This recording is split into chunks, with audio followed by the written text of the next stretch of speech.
Hi and welcome to Balls Deep. It's a Spurs fan cast for Spurs fans. So if you're a Mank, a Gooner, a Chelsea, whatever you call yourself, I know I've used that one before, but I'm saying it, you'll be offended, so don't listen, you little children. Anyway, I'm going to now introduce you to my impartial panel.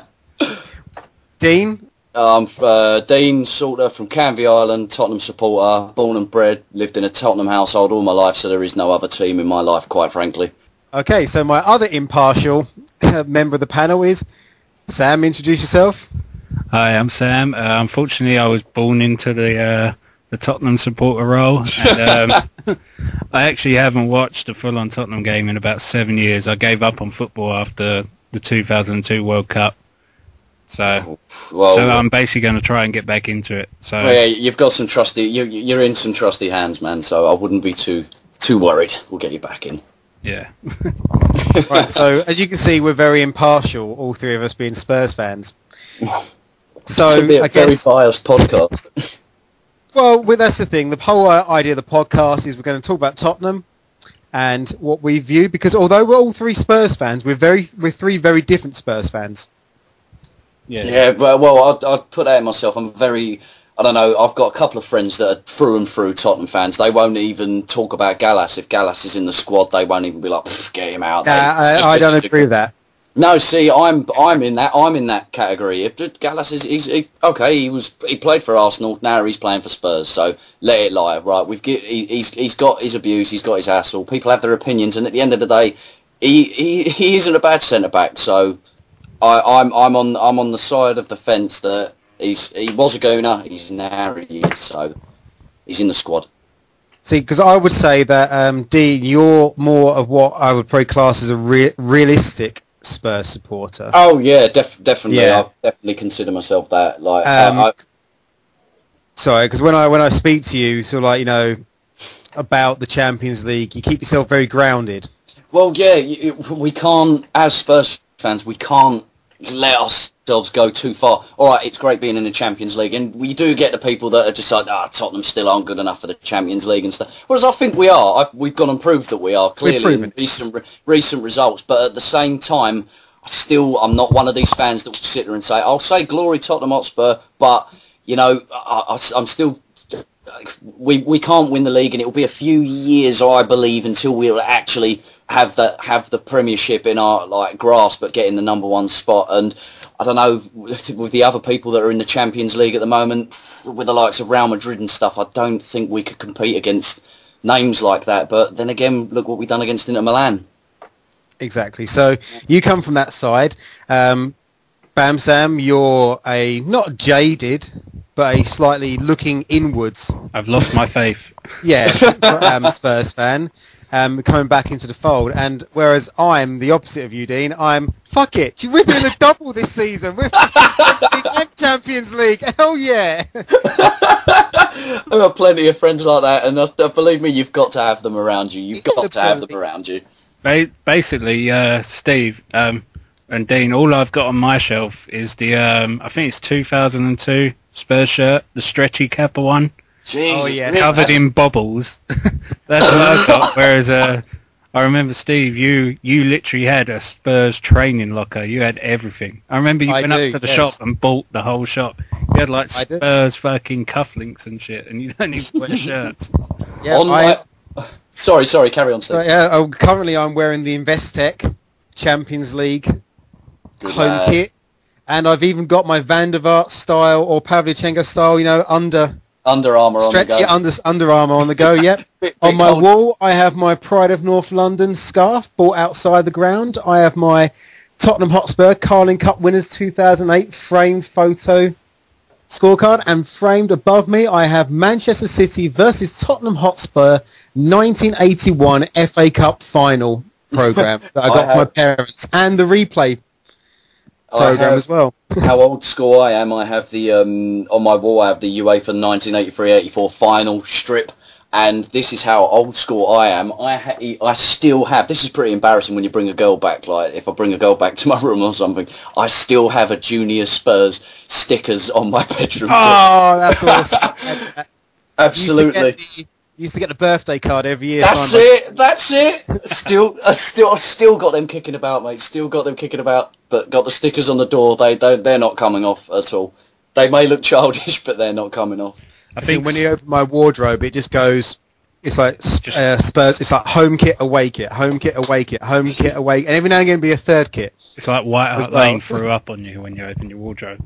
Yeah, I've even got the 1981. I've got the 1981 FA Cup final replica zip-up jacket, and I bought the other day. I bought the 1991 FA Cup final replica. Yeah, I'm gonna get that off. Home shirt as well. They do them in HMV, don't they? They do, mate. I got it off the Spurs site. Yeah, I know the HMV in Lakeside's doing all the old retro football shirts, and they've got like the 91 Tottenham. Exactly where I got my UEFA final one from. Exactly the same one. Do you know what? Right. Do you remember I think it was the 94-95, or I think it was 94-95 season, goalkeeper's kit, the Ian Walker the itchy, kit. Horrible, bright yellow thing. The bright orange one with blue things and that. Ginge finally threw it out. She went, "It's mouldy." I went, "No!" And she actually threw it out. I was wearing that up until like 2 months ago when I played in goal. I remember I climbed under a fence wearing that to play football with my friends, and I thought it was just a puddle, but it wasn't. It was one of my mates pissed there because he knew we were coming under there. So I think I threw it away after that. It's rather ironic us talking about what we're wearing and stuff. I mean, I've literally just looked at myself. I mean, I've gone out and played for my Sunday team today as well, and I'm in sort of chilled out clothing mood at the moment. I've got my red England shirt on and red shorts, and it's only dawned on me that I'm doing a Tottenham podcast with you guys, and I'm wearing the enemy's colours. It's all right, because England are not necessarily the enemy. They're just a team that you have to lend your players to get injured to. Oh, yeah, true. It's just because... No, I'm talking in the sense of I'm wearing Arsenal I know, but... It's not good. Bugs the hell out of me because this Gerrard thing has only just come up, and I'm looking at the league now. We're sitting in 6th place, and I'm thinking, well... West Ham, West Brom, the Wigan, you throw in Jermaine Defoe and Michael Dawson, we would not be sitting.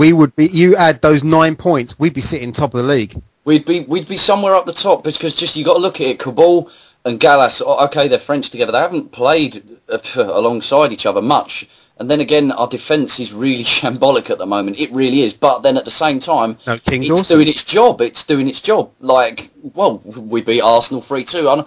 I must admit, looking at the game, I thought both teams were pretty shit, if I'm honest. I didn't think much of the game myself. I thought we were quite lucky to win.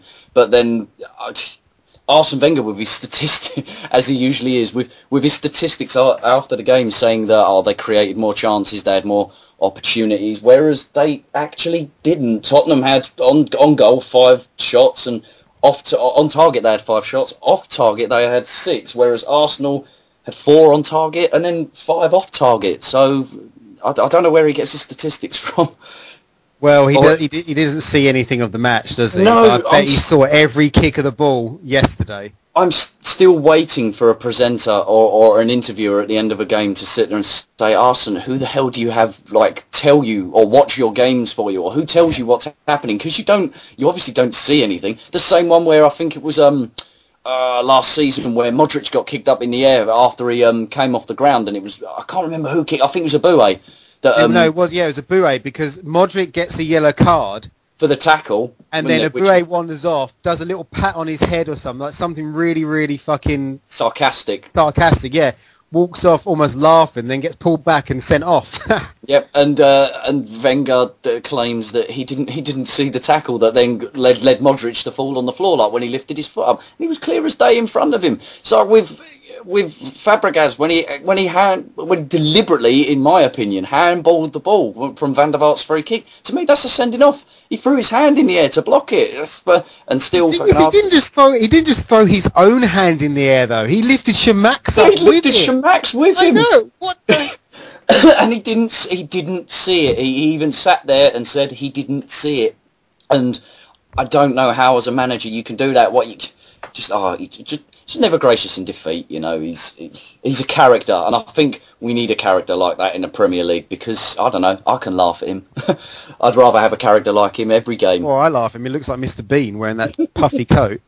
I'm going to put in some of my interesting input. Yeah. Here. You can get a Tottenham Hotspur app for 59p on the iPhone. Yes, I know. You get all the highlights in that. Have you got it? Yeah.